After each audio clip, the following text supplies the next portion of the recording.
اور اہل حق اہل جرات کا یہی طریقہ ہونا چاہیے۔ تو مشاعرے میں اگر اللہ کے نبی کی تعریف ہوتی ہے اور صحیح طور پہ تعریف ہوتی ہے تو قابل قبول ہے، اور اگر غلط تعریف ہوتی ہے تو اسے رد کر دیا جائے گا۔ تو محفل میلاد میں اگر صحیح تعریف ہو تو قابل قبول ہے، اور اگر غلط تعریف ہو تو اسے رد کر دیا جائے گا۔ قوالی میں اگر صحیح تعریف ہے تو قابل قبول، اور اگر غلط تعریف ہے تو اسے رد کر دیا جائے گا۔ نعت شریف میں اگر صحیح تعریف ہے تو قابل قبول، اور اگر غلط تعریف ہے، حد سے تجاوز ہے یا آپ کی شان میں گستاخی کی گئی ہے تو اسے رد کر دیا جائے گا۔ یہ کہیں بھی ہو، کسی بھی کلام میں ہو، تقریر میں ہو، نثر میں ہو، نظم میں ہو، کہیں بھی ہو، اگر حد کے اندر ہے، اس مقام کے اندر ہے جو اللہ تعالیٰ نے آپ کو مقام دیا ہے، قابل قبول۔ اگر اس کے خلاف ہے یا تجاوز کر دیا جائے، حد سے اوپر بڑھا دیا جائے یا گستاخی کی جائے، دونوں ناقابل قبول ہے۔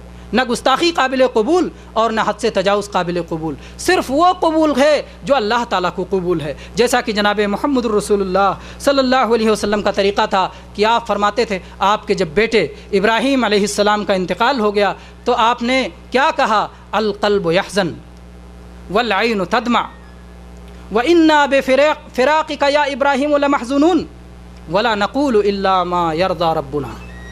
آپ نے کہا کہ دل میں غم ہے، آنکھوں سے آنسو بہہ رہے ہیں، ابراہیم تمہاری جدائی پہ ہمیں سخت تکلیف ہے، لیکن ہم زبان سے وہی بات کہیں گے جس سے ہمارا رب راضی ہوتا ہے۔ جو رب کی رضا کے خلاف ہو وہ زبان سے ہم کہہ نہیں سکتے۔ تو میرے بھائیوں، اگر قوالیوں میں، اشعار میں اگر ایسی باتیں کی جائیں جو رسول اللہ صلی اللہ علیہ وسلم کے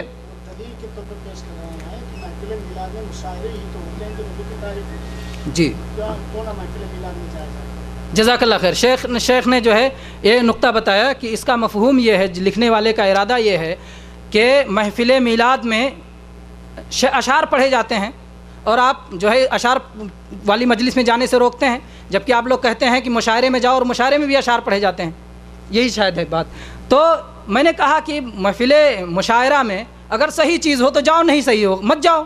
اور محفل میلاد میں آپ مشاعرہ جب کوئی منعقد کرتا ہے تو کوئی نہیں کہتا کہ فلاں دن مشاعرہ ہوگا اور اس میں جانے میں اتنا ثواب ہے، کوئی کہتا ہے؟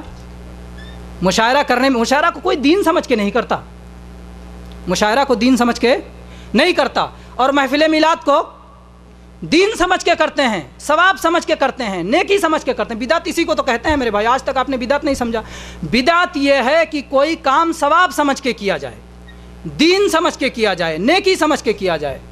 اگر ثواب اور دین اور نیکی سمجھ کے آپ کرتے ہو تو اللہ اور اللہ کے رسول کی دلیل پیش کرو، اور اگر ایسے ہی عام سماجی بات کرتے ہو، کہتے ہو دین کا کوئی حصہ نہیں ہے، تو ٹھیک ہے، پھر اسے کون روکے گا؟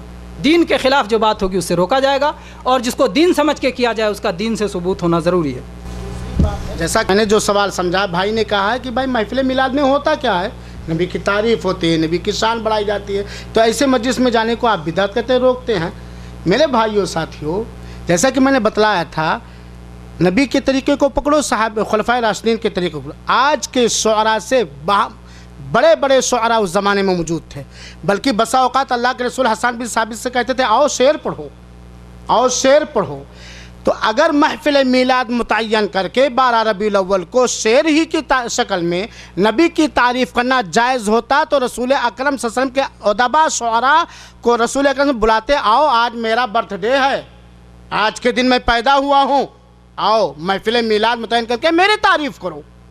ہر چیز میں شریعت دیکھی جائے گی، نبی کا طریقہ دیکھا جائے گا۔ اگر صحابہ کرام میں سے کسی ایک صحابی نے، یہ بھی معلوم ہونا چاہیے کہ آخری صحابی کا انتقال 110 ہجری میں ہوا ہے، سن 11 ہجری میں نبی کریم صلی اللہ علیہ وسلم کا انتقال ہو گیا، آخری صحابی کا انتقال سن 110 ہجری میں ہوا ہے۔ سن 110 ہجری تک صحابہ کرام زندہ تھے۔ نبی کریم صلی اللہ علیہ وسلم کے وفات کے بعد سے لے کر کے سن 110 ہجری تک کیا صحابہ کرام نے عید میلاد النبی کے موقع پر، 12 ربیع الاول کے موقع پر جشن مشاعرہ رچا، نبی کی تعریف کی؟ نہ آپ کی موجودگی میں اور نہ آپ کے رخصت ہونے کے بعد۔ اور جیسا کہ شیخ نے اشارہ کیا، بڑی بھاری بات، کہ ہم سے کہیں زیادہ وہ نبی کے پیروکار اور محبت کرنے والے تھے، ہم سے کہیں زیادہ وہ دین کے حریص تھے، دین کے لالچی تھے۔ اگر ذرہ برابر اس کا تعلق دین سے ہوتا تو ضرور حسان ابن ثابت جیسے شاعر رسول، جن کو خطاب ملا ہے شاعر رسول، وہ آپ کی موجودگی میں بھی 12 ربیع الاول کو جشن عید میلاد النبی مناتے اور شعر ایسے کہتے جس پہ آپ انگلی نہیں اٹھا سکتے تھے۔ آج تو شعروں میں کیا ہے، بہت سارے لینا ہے ہمیں جو کچھ لے لیں گے، اللہ کے پلڑے میں وحدت کے سوا کیا ہے، لینا ہے ہمیں جو کچھ لے لیں گے، محبت سے شرک اور کفر سے بھرا ہوا مشاعرہ کرتے ہیں۔